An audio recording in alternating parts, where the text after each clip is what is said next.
Hello students, कैसे हैं आप सब। आशा करती हूँ आप सब अच्छे होंगे। देखिए बेटा, हम लेसन 21 का अध्ययन कर रहे थे और हमारा जो आज का टॉपिक है वो है त्वचा के कार्य।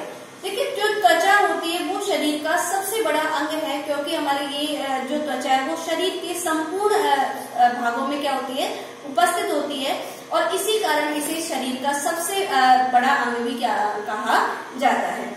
अब त्वचा के द्वारा मनुष्य के शरीर में विभिन्न प्रकार के कार्य संपन्न होते हैं और उन कार्यों को हम यहाँ पर एक एक करके क्या कर रहे हैं, अध्ययन कर रहे हैं। देखिए, पहला जो कार्य है वो है शरीर की सुरक्षा। कौन सा कार्य है? शरीर की सुरक्षा। देखिए, जब हमने त्वचा की हिस्टोलॉजी पढ़ी थी तो हमने देखा था कि जो त्वचा है ये दो स्तरों से मिलकर के बनी होती है। इसके जो बाह्य स्तर था उसको हमने अधिचर्म कहा था और इसका जो आंतरिक स्तर था उसको हमने क्या कहा था, चर्म या डर्मिस स्तर कहा था। जो अधिचर्म या एपिडर्मिस स्तर है इसके ऊपर बेटा केराटिन का आवरण पाया जाता है। जो केराटिन होती है ये विभिन्न पदार्थों से, जो बाह्य गंदगी होती है या फिर जैसे कवक है, फफूंद है, जो भी मतलब बाह्य सूक्ष्म जीव होते हैं उनके द्वारा हमारे शरीर की क्या करती है, सुरक्षा करती है और बाह्य जो गंदगी होती है उसे भी शरीर की बाह्य सतह पर ही रोकने का क्या करती है, कार्य करती है, जिससे कि ये गंदगी या जो सूक्ष्म जीव होते हैं वो हमारे शरीर के अंदर प्रवेश नहीं करे। रोम जो होते हैं या केराटिन है ये क्या करती है, जितनी भी बाह्य गंदगी है उन्हें रोकने का क्या करती है, कार्य करती है। तो त्वचा का मुख्य कार्य क्या हो गया, शरीर की सुरक्षा करना। सेकंड इसका कार्य शरीर का ताप नियंत्रण। हमने जब हमने श्वेत ग्रंथियों पढ़ाई थी तो तब भी हमने बताया था कि जो त्वचा है वो क्या करती है, शरीर के ताप का क्या करती है, नियंत्रण करने का कार्य करती है, क्योंकि त्वचा के अंदर श्वेत ग्रंथियां पाई जाती है बेटा और उन श्वेत ग्रंथियों के द्वारा पसीने का क्या होता है, सिक्रेशन होता है। और सब जानते हैं कि भाई मनुष्य कैसा प्राणी है, समतापी प्राणी है। इसका शरीर का जो टेम्परेचर होता है वो चाहे वो कोई भी मौसम हो, हर मौसम में कैसे रहता है, समान रहता है। यानी हमारे शरीर का जो टेम्परेचर है वो कितना होता है, 37 डिग्री सेंटीग्रेड होता है या 98.4 डिग्री फॉरेनहाइट होता है। अब यहाँ पर जब गर्मी में बाह्य वातावरण है उसका तापमान क्या हो गया, बढ़ गया और शरीर का तापमान कैसा रहा, नियत रहा। तो उस बाह्य वातावरण के तापमान से शरीर के तापमान को बढ़ने से बचाने के लिए जो श्वेत ग्रंथि है उनके द्वारा क्या होता है, पसीने का सिक्रेशन होता है।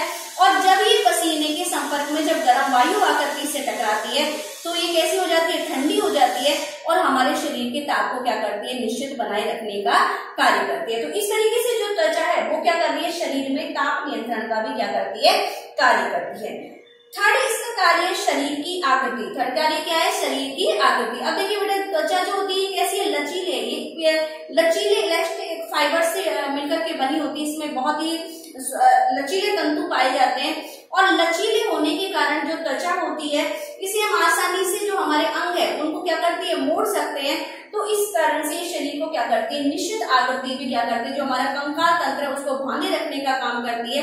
तो ये त्वचा शरीर को क्या करती है, निश्चित आकृति प्रदान करने का भी क्या करती है, कार्य करती है। फोर्थ आता है खाद्य संग्रह। फोर्थ को कार्य क्या है इसका, खाद्य संग्रह। अब देखिए बेटा, जब हमने चर्म स्तर पढ़ाया था तो उसमें हमने भाई उसके चर्म स्तर के भी दो स्तर पढ़े थे, एक पैपिलर लेयर थी और दूसरी कौन सी थी, रेटिकुलर लेयर थी।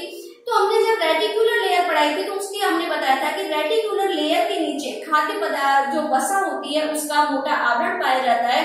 वसीय पदार्थ वहां पर आकर के क्या हो जाते हैं, जमा हो जाते हैं और इन्हीं वसीय पदार्थों से शरीर कैसा लगता है हमारा, जब वसीय पदार्थों का शरीर पर जमा हो जाता है तो शरीर कैसा रहता है, सुडौल रहता है, सुंदर लगता है।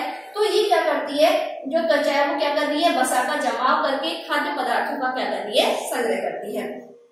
फिर आता है उपयोगी पदार्थों का श्रवण। अब देखिए बेटा, उपयोगी पदार्थों के श्रवण से मतलब क्या है कि जो त्वचा होती है ये त्वचा के अंदर क्या होती है, विभिन्न प्रकार की ग्रंथियां पाई जाती है, जैसे कि तेल ग्रंथियां हैं, इसके अलावा कर्णमोम ग्रंथि थी, इसकी स्तन ग्रंथि थी।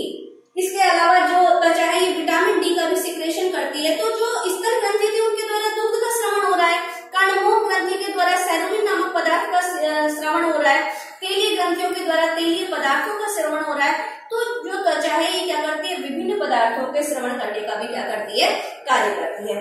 सिक्स कार्य इसका उत्सर्जन। सिक्स कार्य क्या है, उत्सर्जन। अब देखिए बेटा, उत्सर्जन में क्या है भाई, हम जो त्वचा है उसका मुख्य कार्य क्या हुआ, पसीने का क्या कर रही है, श्रवण कर रही है।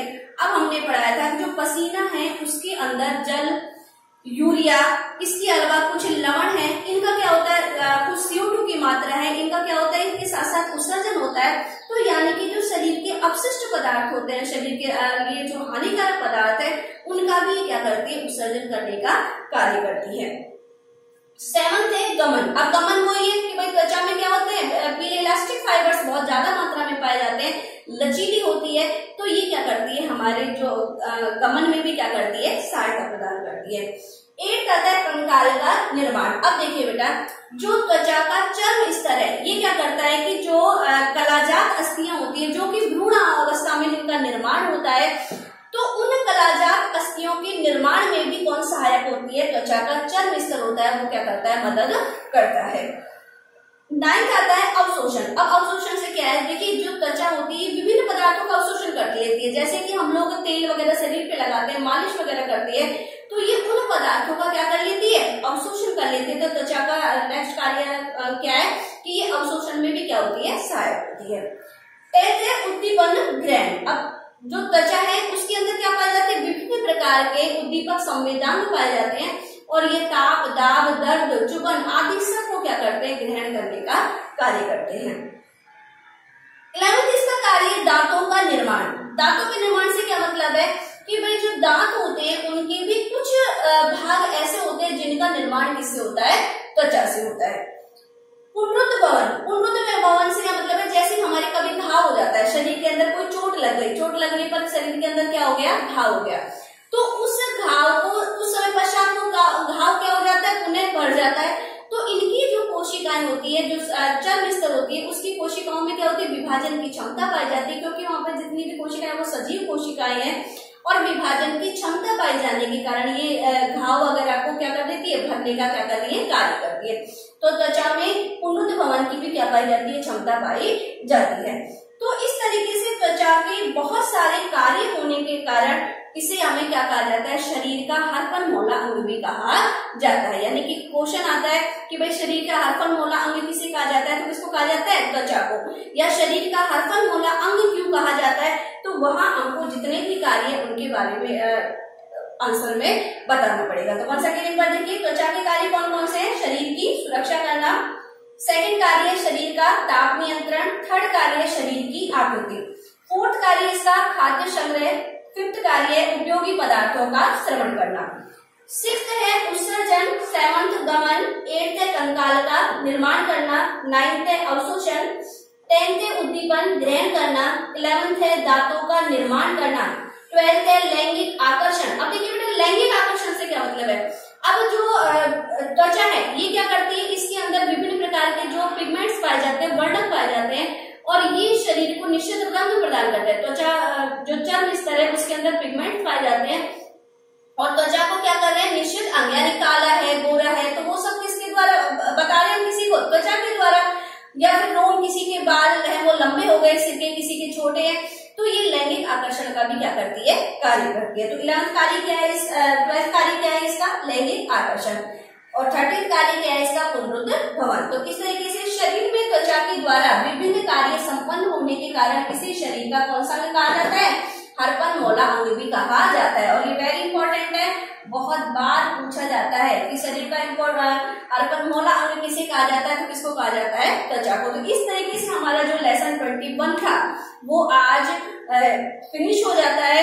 नेक्स्ट वीडियो में हम अगले लेसन को क्या करेंगे, स्टार्ट करेंगे।